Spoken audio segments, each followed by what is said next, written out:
organiza el Tribunal Electoral del Estado de Campeche en colaboración con el Observatorio de Participación Política de las Mujeres y la Comisión Estatal de Derechos Humanos del Estado.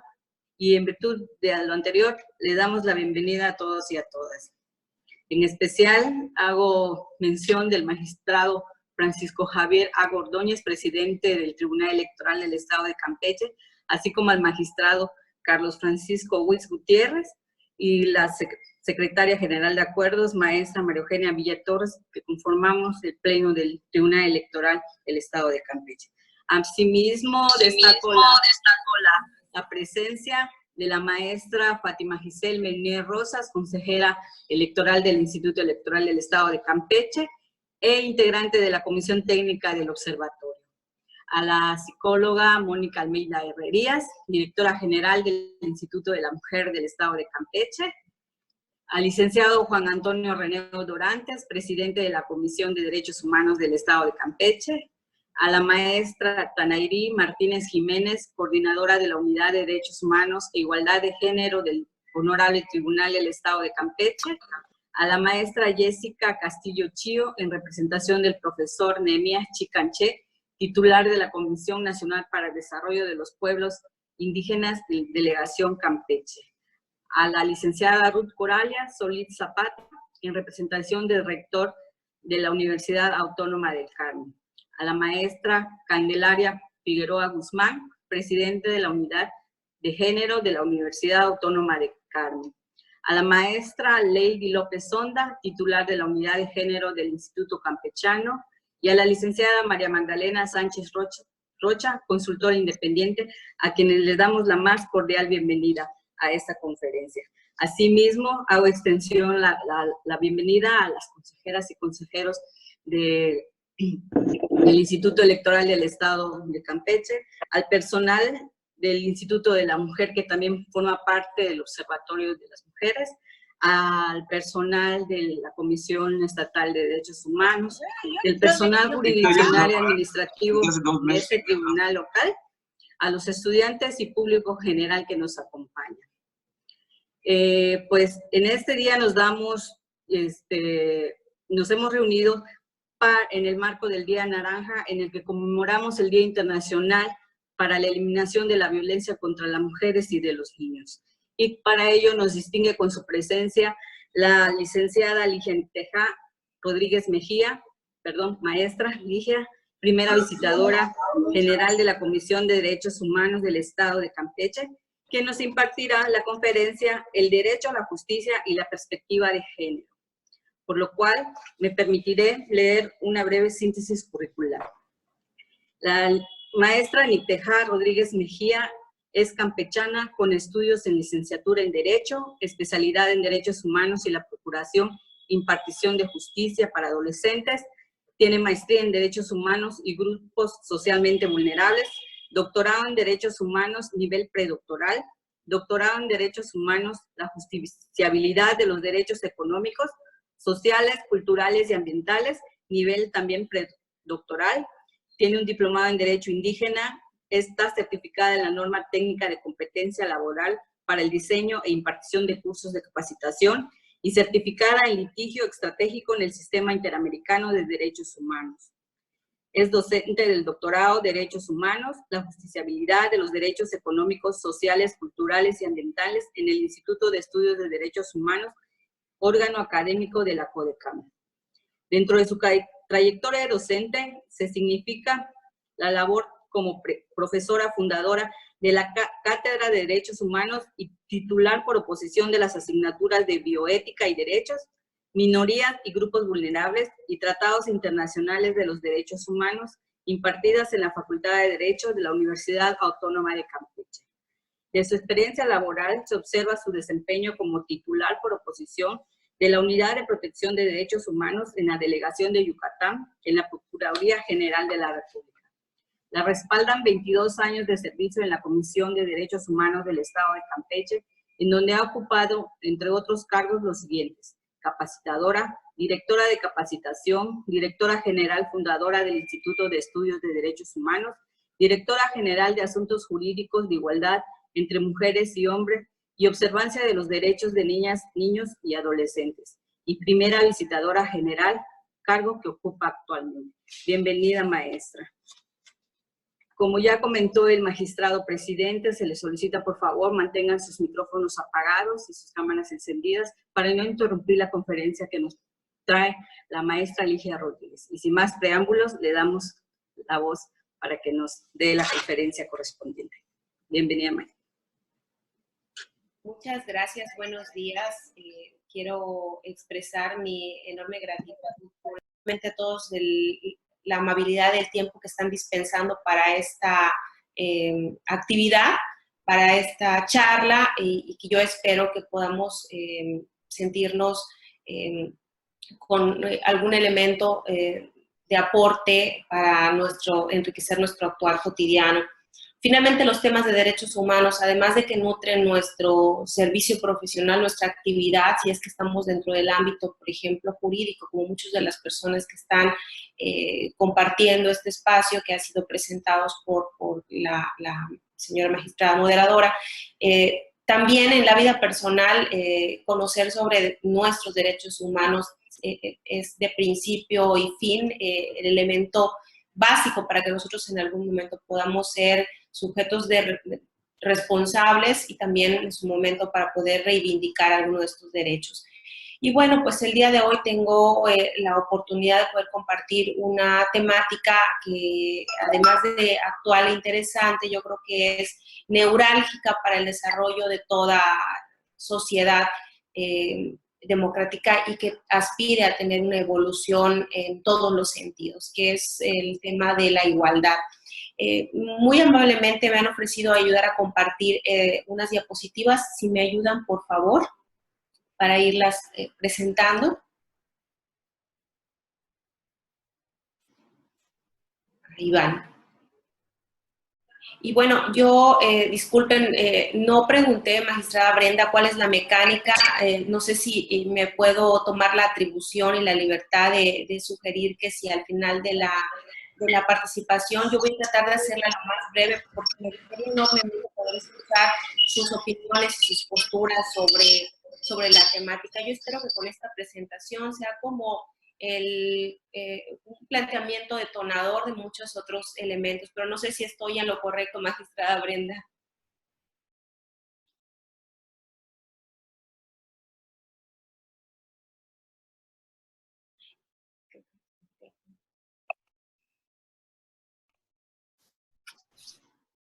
Ok, bien, creo que estamos teniendo algunos problemas con el tema de compartir las diapositivas.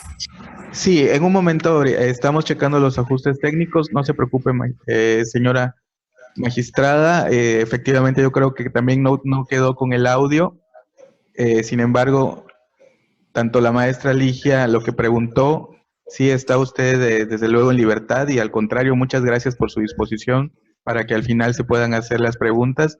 Yo creo que la magistrada también tuvo un problemita ahí con el audio, sin embargo, ya se escucha, magistrada, muy amable. Sí le decía que sí podría al final, ya sea que si ella deseaba durante su presentación hacer preguntas o que se le hicieran preguntas, o al final, si ella desea que de su exposición se hagan, pues adelante. Así es. Estamos teniendo algunos detalles técnicos, pero sin embargo, en un momentito ya están con ustedes de nueva cuenta. Bueno. En tanto, ya comenzamos, de hecho, a compartir pantalla. Muy amables, gracias.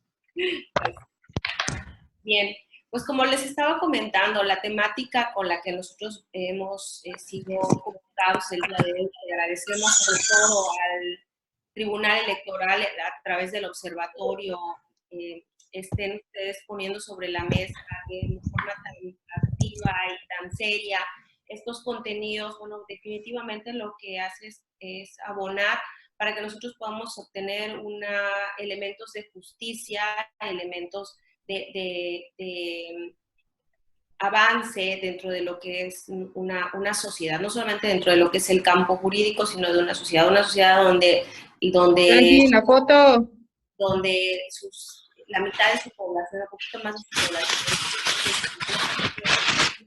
que no está con una posibilidad. No, pero del mío, pues en este caso que lo tomes y luego me lo mandes y todo.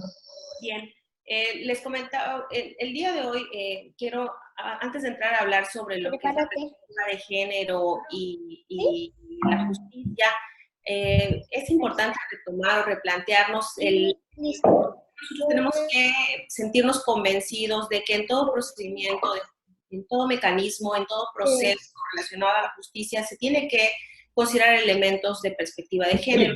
¿Ustedes juguetes para qué se los dice? El concepto, la noción de igualdad. A Elena le digo que para qué le dice juguetes.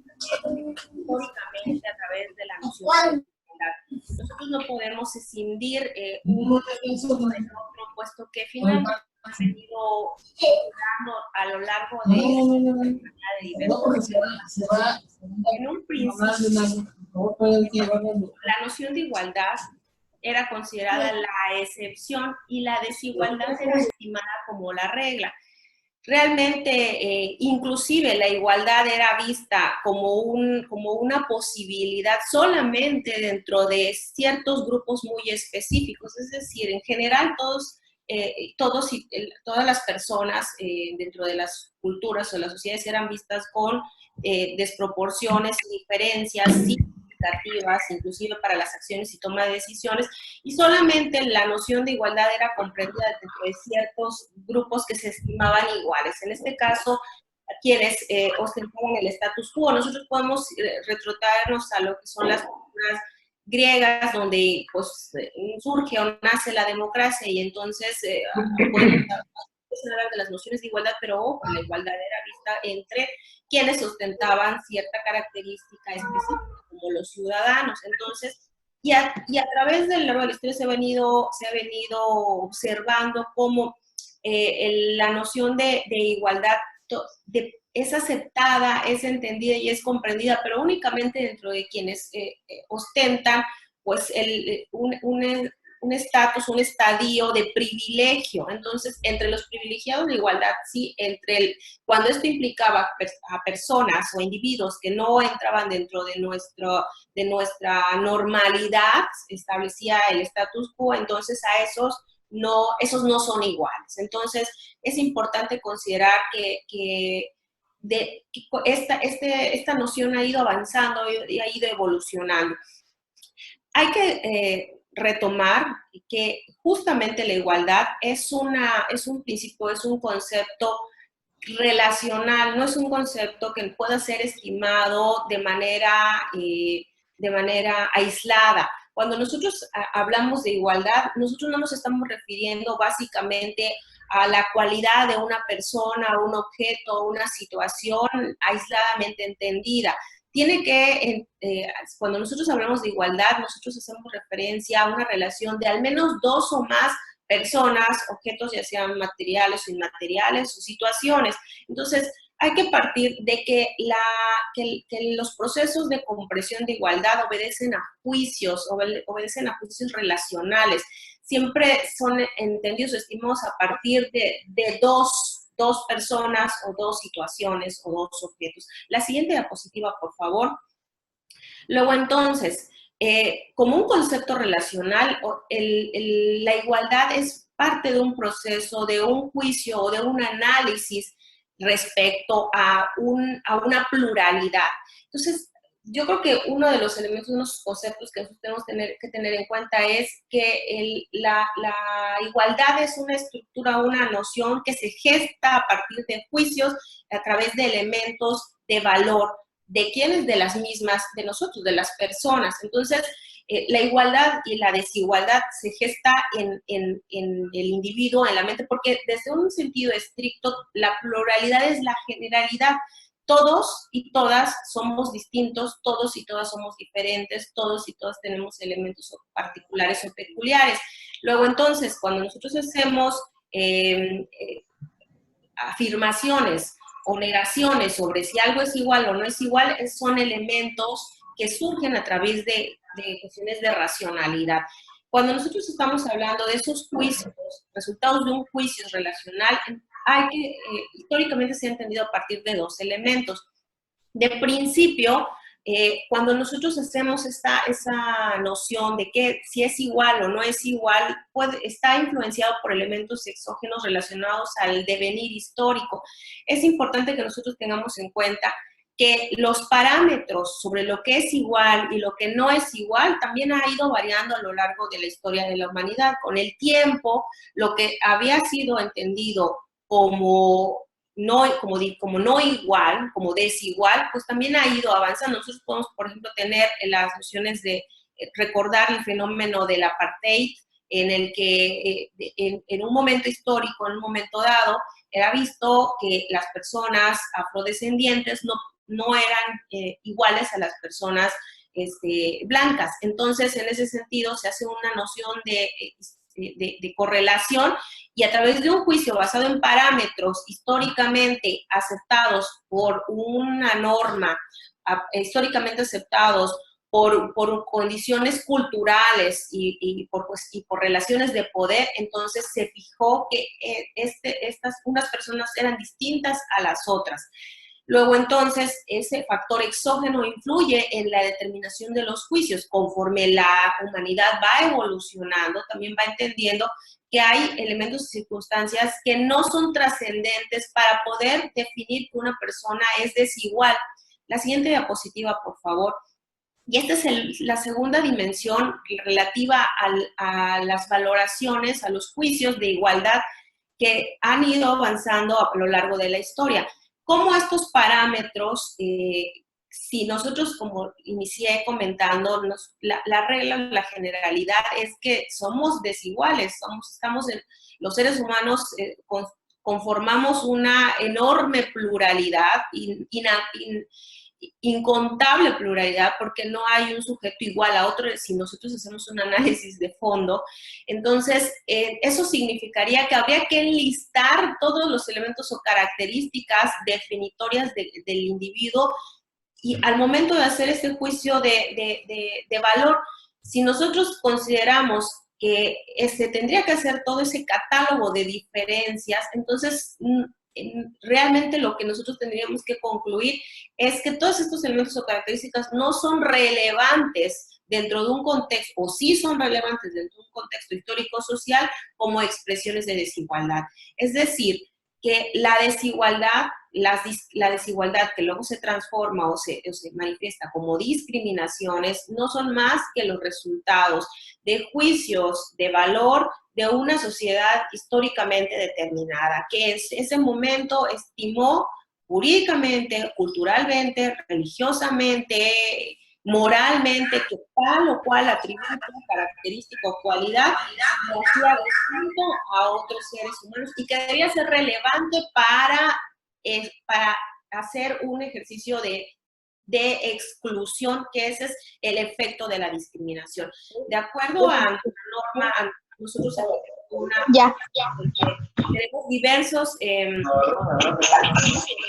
que todavía en nuestro país la realidad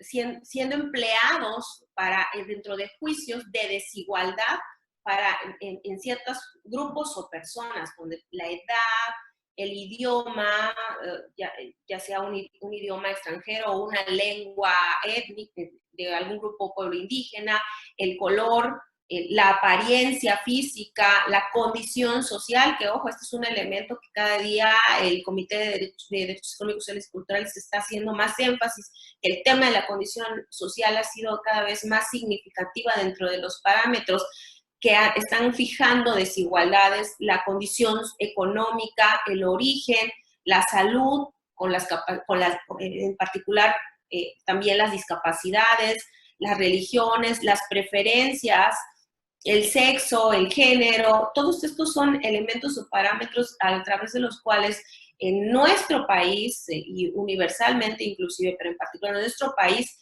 han sido ejes para fijar desigualdades. Pero todos estos elementos que están fijados en esta gráfica, bajo el esquema o el principio del artículo primero constitucional no tienen sentido, no tienen trascendencia y no tienen relevancia en un contexto de 2021 con una constitución con artículo primero.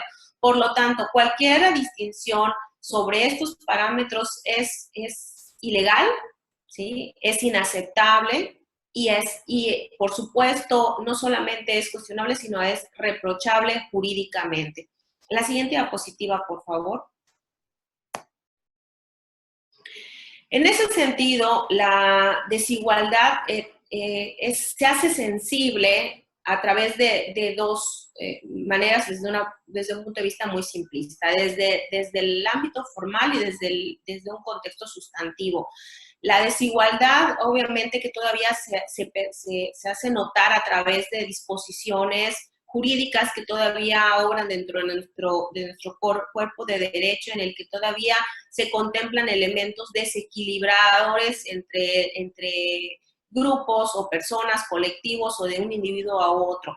Esa es la desigualdad que hoy por hoy, pues las instancias encargadas o que tienen las facultades para poder hacer modificaciones o reformas, bueno, pues están trabajando en ello y que también ha sido materia de recomendaciones o resoluciones de los comités de derechos humanos en los que se han estado haciendo señalamientos de manera muy particular. Por ejemplo, el tema de estar homologando nuestro marco normativo en materia de violencia contra la mujer ha sido una de las formas en las cuales se ha combatido, se ha abatido esta desigualdad formal, y esto es parte de los éxitos de las instituciones que hoy por hoy, pues, inclusive del convocante que ha estado trabajando muy seriamente en el trabajo del abatimiento de la desigualdad formal.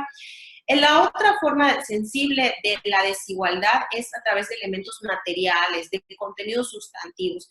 No basta decir, contrario censo, que ya todos somos iguales, para considerar que automáticamente la desigualdad sustantiva desaparece. Nosotros sabemos que los contextos personales establecen esquemas de diferenciación y de desequilibrio entre una persona y otra, y de manera muy particular en el campo de las mujeres. Sabemos que si bien todos jurídicamente, políticamente, se ha hecho proclamaciones, declaraciones y disposiciones jurídicas de que hombres y mujeres son iguales ante la ley, y se han generado esquemas o mecanismos inclusive para poder ir garantizando esto. La realidad es que todos los días en las instituciones públicas, inclusive ante las instancias de impartición de justicia, llegan personas que pueden estar experimentando a nivel personal, a nivel individual, elementos o peculiaridades que les generan desigualdad sustantiva con el resto de la comunidad, o inclusive dentro de un mismo procedimiento, las partes, alguna de ellas puede estar experimentando en su individualidad elementos específicos de desigualdad sustantiva. La siguiente, por favor. ¿Sí? ¿Cuál es el efecto devastador y el efecto contrario a los derechos humanos cuando estamos ante factores o fenómenos de desigualdad? Bueno, pues la consecuencia es el trato desigual puede llevar a una discriminación. Y ojo, digo puede porque no todas las desigualdades, siempre y cuando estamos hablando de medidas de nivelación o de inclusión o de afirmativas, solamente en esas circunstancias no estamos hablando de discriminación, pero eso pues son solamente medidas equilibradoras. Pero en lo general, toda exclusión, restricción o distinción puede acarrear una discriminación. ¿Cuál es el elemento particular para saber si es una discriminación o no, esa exclusión, restricción o distinción? Cuando esta conducta de cribar o de diferenciar trae como consecuencia o como resultado una restricción, un menoscabo en el goce y ejercicio de los derechos humanos. Y a veces he platicado, ¿cuándo saber si distinguir o diferenciar es discriminatorio? Cuando esa diferenciación trae como consecuencia un menoscabo de derechos. Y ojo, nosotros ahora hemos estado cada día más en contacto con medidas de nivelación en las que sí se hacen distinciones entre hombres y mujeres, pero eso no puede implicar una discriminación para quien no se ve beneficiado con la medida, siempre y cuando esta medida no le está menoscabando una esfera de derechos, sino lo que está buscando es equilibrar o igualar el piso mínimo de ruta para las partes. Entonces, la fórmula específica es si esta distinción menoscaba derechos, sí es discriminación. La siguiente, por favor. Y bueno, vuelvo a presentar el mismo esquema. Nos encontramos que cuando esa diferenciación, esa distinción, esa exclusión es por edad, por lengua, por apariencia, por condición económica, religión, preferencia, etcétera, etcétera, estamos ante circunstancias, ante elementos que no son trascendentes o significativos para excluir, diferenciar o distinguir. Luego, entonces, menoscaba, afecta o disminuye la esfera de derechos de quien lo sufre y es una discriminación. De acuerdo a nuestro marco jurídico, estas son, entre otras, las causas de las discriminaciones. La siguiente, por favor. Es enunciativo, no limitativo, lamentablemente, el esquema. Y bien, entonces es ahí donde nosotros nos encontramos con el fenómeno de la discriminación, pero la Corte Interamericana de Derechos Humanos y la Suprema Corte de Justicia también ha estado hablando de que ya no solamente estamos en contacto con circunstancias o con casos de discriminación, sino que tenemos en una sociedad, en un país como el que nosotros vivimos, tan rico y tan plural, y señalo el concepto de pluralidad porque, como señalé al inicio de la exposición, la base de todo es la pluralidad. La riqueza y la dificultad es justamente esta pluralidad. Entonces, ante una sociedad, una nación tan plural, entonces también encontramos individuos muy distintos, de manera muy sensible unos de otros. Entonces, eso ante los esquemas de normalidad de grupos privilegiados, que a quienes tienen garantizados sus derechos humanos, entonces se ven como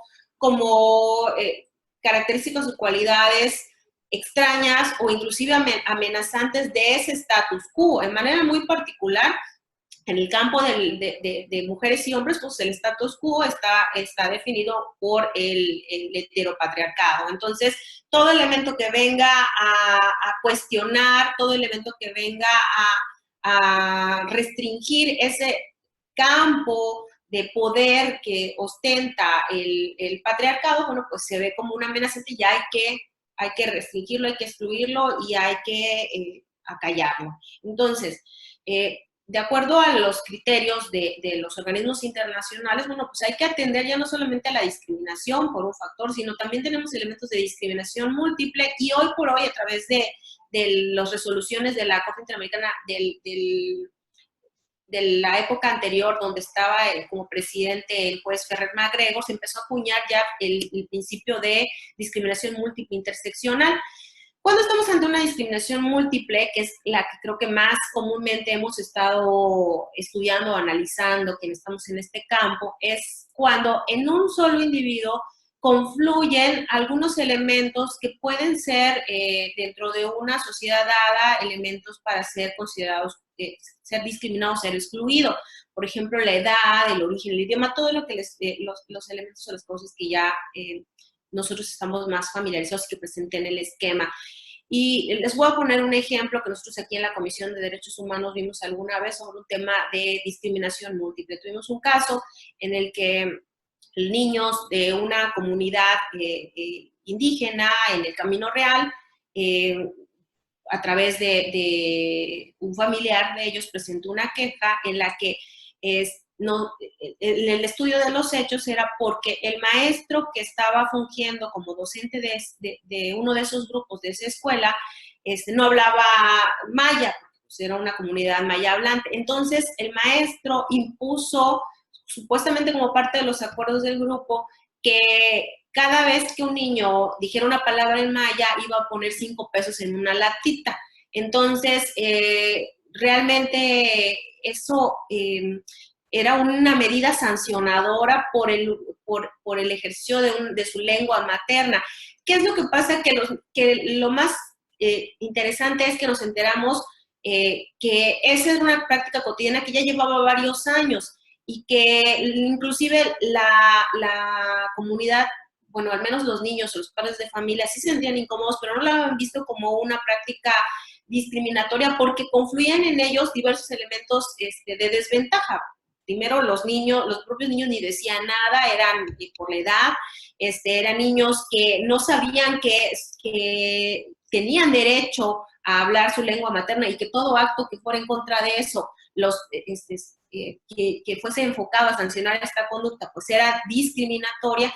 Y bueno, finalmente estamos ante un factor donde las víctimas son víctimas que confluyen muchos elementos, niños en condiciones de pobreza. Entonces, fue el campo propicio, el campo de cultivo para una conducta discriminatoria porque confluían diversos elementos muy particulares en esas víctimas. Entonces, ahí estamos ante casos de discriminación múltiple porque las víctimas presentaban varios elementos estándares objeto de distinción o de exclusión.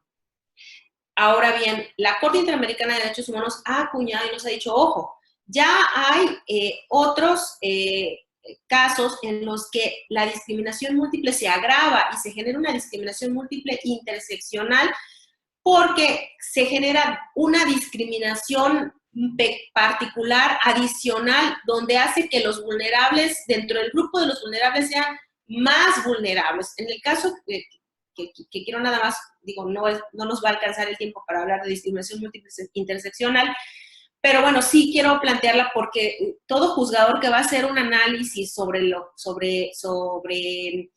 perspectiva de género es importante que evalúe los tipos de discriminación sobre los que va a emitir un juicio. Entonces, estamos ante circunstancias de discriminación múltiple interseccional cuando dentro de las causas de discriminación se genera una discriminación peculiar. Y el ejemplo básico donde la Corte Interamericana se pronunció por vez primera es en el caso de Thalía contra Ecuador. Esta es una niña, Thalía, una niña que a los 5 años de condición pobre, por tener una problemática de salud que le generaba constantes hemorragias nasales o inclusive con cualquier otra herida, esa niña la transfunden y cuando la transfunden en un hospital público la contagian de VIH, ¿sí? Esta niña no solamente es contagiada por VIH, le niegan luego los servicios de salud por su condición de VIH, le niegan los servicios de atención educativa porque le dicen que no podía convivir con niños porque ella tenía VIH y los niños no podían ir a una escuela regular. Le niegan condiciones, violan sus derechos como víctima porque el hospital había ocultado que sabía que esta niña se había contagiado de VIH por la transfusión y sin embargo a esta niña en el procedimiento que ella sigue en la jurisdicción interna le tiene que practicar a los 5 años una serie de estudios ginecológicos porque atribuían que podía haber sido contagiada por alguna enfermedad de transmisión de manera sexual, cuando el hospital ya sabía que era por una transfusión. Entonces, bueno, este es un ejemplo donde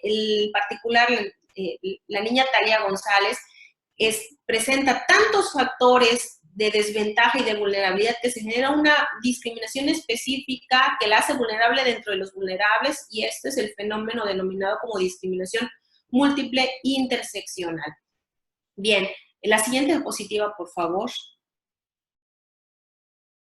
En ese contexto, en este gran contexto, perdón, que haya demorado tanto, que creo que era importante, porque a veces hablamos de perspectiva de género, de igualdad, y creemos que hemos abordado todo, pero realmente es un factor que influye tan casuístico, tan de individuo a individuo, que ese es el punto en lo que yo quiero compartirles en base a mi experiencia que cuando nosotros vayamos a hacer algún estudio o algún análisis, alguna evaluación, no podemos nosotros dejar de ver que cada caso tiene sus propias particularidades o sus propias peculiaridades. La igualdad y la de no discriminación es un derecho y es un principio de derechos humanos. No solamente es un derecho porque esté reconocido explícitamente dentro de los tratados internacionales y dentro del marco jurídico constitucional, legal, nacional, general, federal y local, sino que además es un principio porque es un faro que de manera transversal debe de ir guiando la elaboración de nuestras tomas de decisiones y de nuestros esquemas de razonamiento y de juicio. Por eso, cuando se habla de que es no solo un derecho, sino que es un principio, el objetivo es tener siempre muy claro que tiene que ser contrastado nuestras decisiones a raíz de esta guía, de este valor. Bien, la siguiente diapositiva, por favor. Gracias. Ya aterrizando un poquito más al tema concreto de las mujeres, es importante señalar que el comité de la CEDAW ha establecido y nuestro marco jurídico internacional y nacional ha señalado reiteradamente que que la violencia es una de las formas de discriminación, es decir, que la discriminación llevada a su extrema, deslizable manifestaciones, inclusive la violencia. Pero finalmente, todas las violencias son expresiones de discriminaciones. Te violento porque no te reconozco como un igual. Ese es el punto. La siguiente diapositiva, por favor.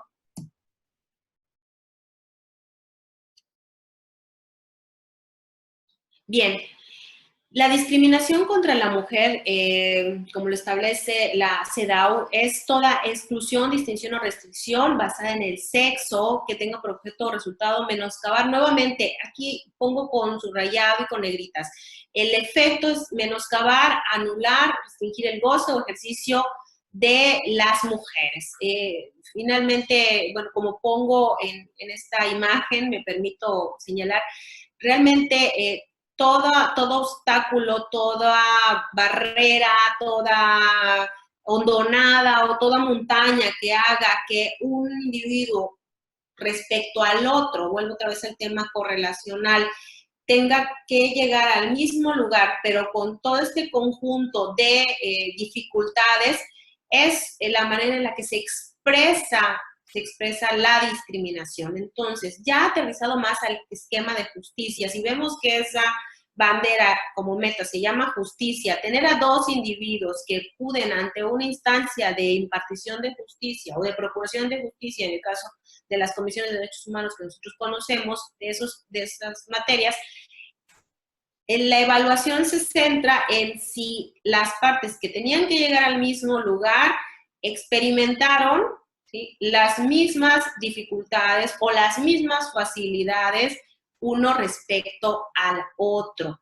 Y si no fuera así, la autoridad es la responsable y la obligada de poner, de pasar el raso para quien está llevando un trayecto con dificultad pueda accesar con igualdad respecto al otro, ¿sí? En la siguiente diapositiva, por favor.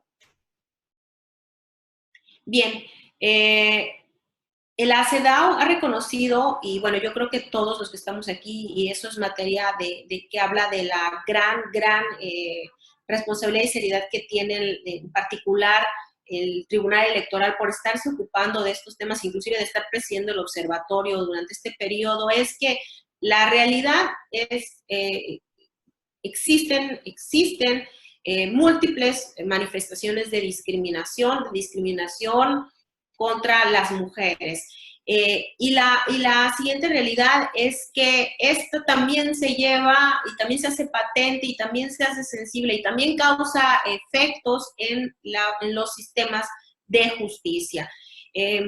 Sé que no es materia electoral, pero sí me quiero poner como ejemplo. Nosotros aquí en la Comisión de Derechos Humanos, la más reciente de las recomendaciones que acaba de emitir el licenciado Juan Antonio Reneo Dorantes, presidiendo nuestro Consejo Consultivo, fue la Q220-2016, que pueden ustedes consultar en línea. En esa recomendación general se hace una revisión, en este caso en contra de la Autoridad de Procuración de Justicia, como en una investigación, si la autoridad no atiende a los contextos de desigualdad sustantiva que sufren las personas, lejos de procurar justicia, refuerza y hace todavía mucho más honda la violencia y la injusticia que llevó a esta mujer a presentar en su momento una denuncia. Entonces, el problema de la discriminación en los sistemas de justicia es una doble violencia, se violenta doblemente, porque ya la víctima ha llegado alegando que ha sufrido una violencia en sus derechos, ha sido violentado sus derechos, y si además la autoridad desconoce o desatiende su deber de mirar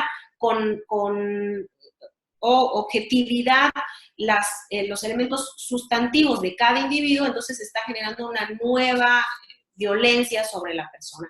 En este caso, en la recomendación Q220, nosotros vemos donde, nada más como elemento ilustrativo, esta es una mujer que sola, madre, jefa de familia, madre soltera con una hija menor de edad, que es víctima constante y reiterada de su vecino, que la agrede, pero ojo, desde el momento en que se da la agresión, se notan los elementos diferenciadores de género, porque la agresión es de principio a través de amenazas que profiere contra ella y contra su hija, pero no les amenaza con que te voy a golpear, o no les amenaza con que te voy a lastimar, con que te voy a golpear,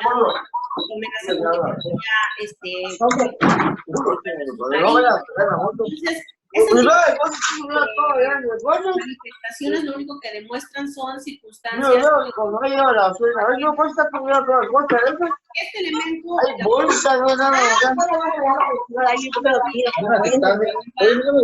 solamente lo lleva como si fuera sin atender a la carga estereotipada que se refiere. Esta mujer, cuando llega a la comisión, ya tenía 3 denuncias previas de esta naturaleza. Cuando llega la 4ª denuncia ante la fiscalía, denuncia que es por allanamiento de morada. Entonces, es cuando ya la persona va y intenta introducirse a través de, inclusive de su abogado, se brinca el techo y le dice que la agrede verbalmente, ¿no? Pero cuando nosotros le preguntamos a la autoridad persecutora de delitos, ¿por qué no dictó una medida de protección a favor de esa mujer? Ella nos contesta, porque solo era allanamiento de morada, porque no es violencia contra la mujer. Entonces es cuando nosotros observamos que falta de contexto o la falta de comprensión de los elementos del sentido sustantivo de la noción de igualdad o desigualdad. Esto es solamente para ilustrar el elemento de cómo se restringe, se limita a la mujer y se menoscaba de derechos, inclusive se le violenta cuando se ignoran los contextos de discriminación general que rodea a este tipo de víctimas. La siguiente diapositiva, por favor. ¿Sí? Luego, entonces, creo que como un elemento conclusivo de primera instancia, ante las desigualdades, de acuerdo a nuestro artículo 1 constitucional de principio, donde las autoridades establecen que las autoridades tienen la obligación de prevenir, investigar y sancionar las violaciones a derechos humanos, en nuestro 3er párrafo. El primer párrafo, donde dice que tienen la obligación de promover, respetar, garantizar los derechos humanos, entonces están obligados a emprender todas las acciones y todas las medidas pertinentes para asegurar que así sea. Luego, entonces, la protección especial es la herramienta o el mecanismo ante las desigualdades en ciertos grupos o colectivos. ¿Qué significa esto? Que esta protección especial lleva a todos los implicados, a las autoridades en particular, a mirar de la particular condición de estos colectivos a efecto de acercar o garantizar una protección de naturaleza sustantiva, no meramente formal. Y esto de principio es identificando la desigualdad para luego establecer medidas y mecanismos equilibradoras, que eso también es parte de la noción de la perspectiva de género. La siguiente diapositiva, por favor. Bien, la perspectiva de género es vista como una visión es vista como una construcción mental, pero también es vista como es entendida como una metodología. La siguiente diapositiva, por favor.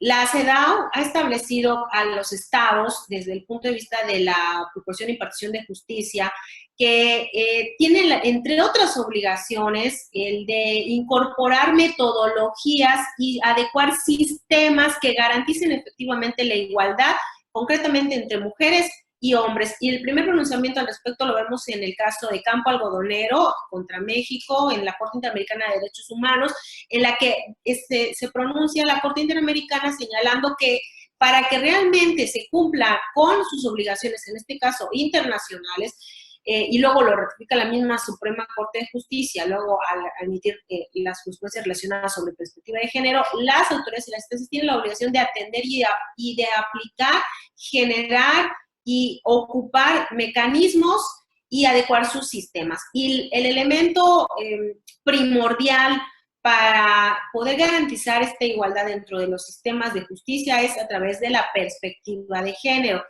Es realmente una metodología, un esquema, un conjunto de requisitos que han de atender las autoridades, en particular de Procuración de Justicia y Impartición de Justicia, al momento de atender sus casos. La siguiente diapositiva, por favor. ¿Para qué sirve la perspectiva de género? Para, de principio, identificar las condiciones de desigualdad, de exclusión o de discriminación, que eso es básico. No podemos considerar con un plumazo, este caso sí amerita perspectiva de género, este caso no. Es un test que nos permite identificar o definir si en este caso amerita ser visto o entendido con perspectiva de género, para cuestionar y para valorar, para las valoraciones correspondientes. La siguiente diapositiva, por favor. La Suprema Corte de Justicia de la Nación ha distinguido tres obligaciones básicas para juzgar con perspectivas de género. En aquellos casos en los que se identifica alguna situación o poder de asimetría, aquellos en los que se detecta una denuncia o un contexto de violencia o de discriminación, aquellos en los que, a pesar de no acreditarse la situación de poder en un contexto adverso, existe la posibilidad de que exista un trato diferenciado que genere un efecto diferenciado. Estos son los casos en los cuales las autoridades tienen que aplicar perspectiva de género. Ojo, la propia Suprema Corte de Justicia dice que aunque no lo soliciten, es decir, es una obligación ex oficio de las autoridades. La siguiente diapositiva, por favor. En la jurisprudencia, pongo la referencia ahí arriba para que ustedes, de 2016, que es la más elaborada y que sirve como base significativa para que la Suprema Corte de Justicia emitiera su protocolo para juzgar con perspectiva de género, va desglosando, desgranando de manera extraordinariamente clara los casos, la obligación y en particular qué se tiene que hacer para poder decir que se ha colmado con el deber de haber analizado con perspectiva de género una situación de violencia por cuestiones de género al momento de la impartición de justicia. La siguiente diapositiva, por favor. En particular son 6 elementos que hay que tomar en cuenta. La primera es identificar si existen situaciones de poder que por cuestiones de género den cuenta del desequilibrio entre las partes. Es decir, esto no se puede hacer de manera, no se puede esperar que la autoridad la pueda identificar de manera automática. Realmente se tiene que estudiarnos. El punto, el presidente de la Comisión de Derechos Humanos, la Comisión Nacional de Derechos Humanos anterior, el licenciado Plasencia, me voy a permitir citarlo, siempre decía que en casos de esta naturaleza hay que tener así como el indubio pro reo, hay que tener el indubio pro género. Es decir, que se tiene que partir que esto es un caso en el que no puedo yo, después de estudiarlo y evaluarlo, decir si tengo que estudiarlo con perspectiva de género, no. Lo que contrario es que tengo que descartar que en este caso no es un caso en el que se amerite la aplicación de la perspectiva de género. Con esa visión es la que nos invita a la Suprema Corte de Justicia a entender la problemática. ¿Y cómo voy a identificar si existen situaciones de poder? la Corte nos dice, cuestionando los hechos, valorando las pruebas, desechando cualquier estereotipo o prejuicio de género para visualizar las situaciones de desventaja provocadas por las condiciones de sexo o género. No basta con que, y lo digo subrayado y con negritas, no basta con que ante la autoridad de procuración y particularmente de impartición de justicia lleguen dos personas a pedir justicia, llegue uno a demandar a otra para decir que ya llegaron en igualdad de circunstancias. No, el procedimiento establecido en las diversas leyes, en los diversos códigos, no se garantiza de forma declarativa, se garantiza de forma sustantiva a través del ejercicio que hace el juzgador. El juzgador es el protagonista, ¿sí? El protagonista de la perspectiva de género, es de quien depende, porque finalmente, como mencioné desde un principio, estamos hablando al referirnos a desigualdades, a discriminación, igualdad, estamos hablando de juicios de valor. Entonces, la tarea de los juzgadores es una tarea sumamente trascendente, sumamente importante, pero además es el protagonista, el garante de la igualdad a través del cumplimiento de la valoración con perspectiva de género. La siguiente diapositiva, por favor. En caso de que el material probatorio no sea suficiente para aclarar la situación de violencia, la vulnerabilidad o la discriminación por razones de género, se deberán ordenar las pruebas necesarias para visibilizar dichas situaciones. Vuelvo otra vez, la Suprema Corte de Justicia, atendiendo las recomendaciones de los organismos internacionales, de manera clara y atinadísima establece que la autoridad es la principal interesada de garantizar la igualdad y es quien tiene la carga de la prueba en materia de perspectiva de género. Es decir, el interés de investigar le corresponde a la autoridad en el sentido de buscar ese material probatorio. Por lo tanto, podrá proveer que se efectúen todas las diligencias necesarias, ya ni siquiera relacionadas al fondo de la problemática, sino estamos hablando de que el primer juicio que tiene que hacer el impartidor de justicia es un juicio sobre la condición de igualdad de las partes, ¿sí? Si estamos hablando de circunstancias que se pueden detectar en ese sentido.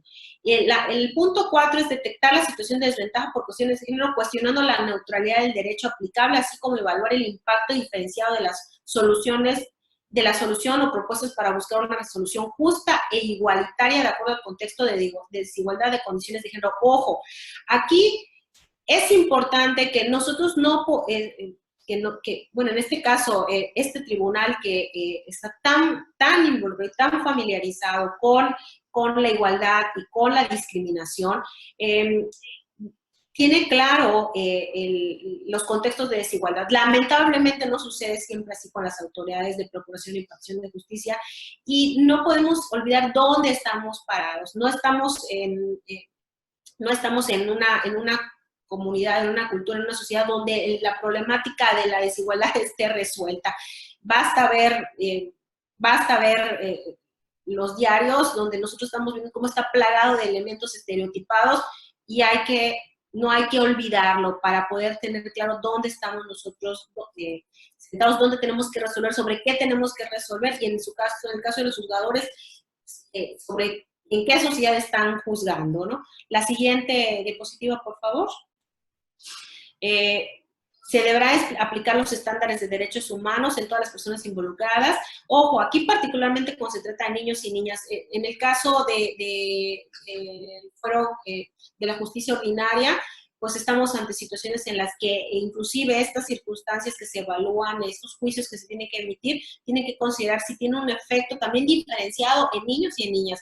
Y finalmente considerar que el método exige lenguaje basado en la igualdad, que no sea estereotipado y que no esté lleno de prejuicios. Y bueno, sobre esto yo sé que se ha visto mucho, se ha dicho mucho, y básicamente las recomendaciones hoy por hoy es que se utilice un lenguaje neutro, un lenguaje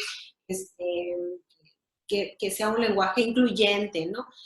Y no sea que inclusive el tema del lenguaje también ha sido uno de de lo que más se ha explorado dentro de lo que es la violencia de género, inclusive dentro de la violencia política que hoy las autoridades impartidoras de justicia en materia electoral están conociendo, y pues creo que el caso más sonado que tenemos en prensa más reciente es precisamente por las manifestaciones de violencia política contra una mujer a la que le dicen que a ver, la próxima vez que abra su bocota le voy a dar una chinga, ¿no? Entonces, bueno, ahí tenemos elementos más que claros y marcados sobre estereotipos o prejuicios de género.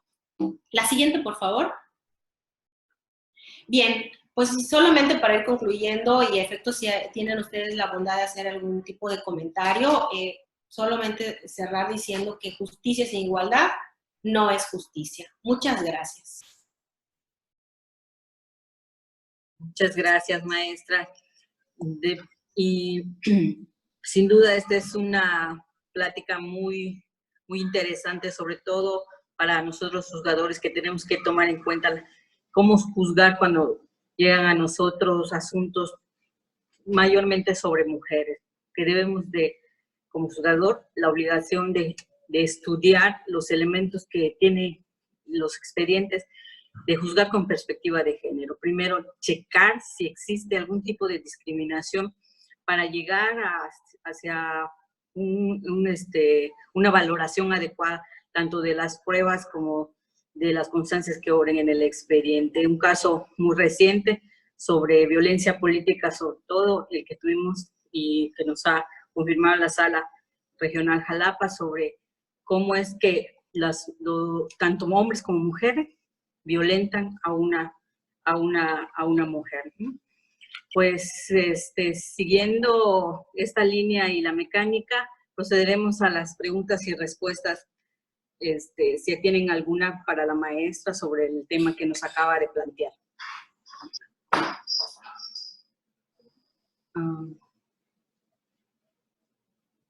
En el chat, si quieren escribirlo en el chat, yo lo puedo leer, o en su caso, si quieren manifestarle alguna duda a la maestra de viva voz, pueden encender su micrófono y hacérsela. ¿Algún comentario?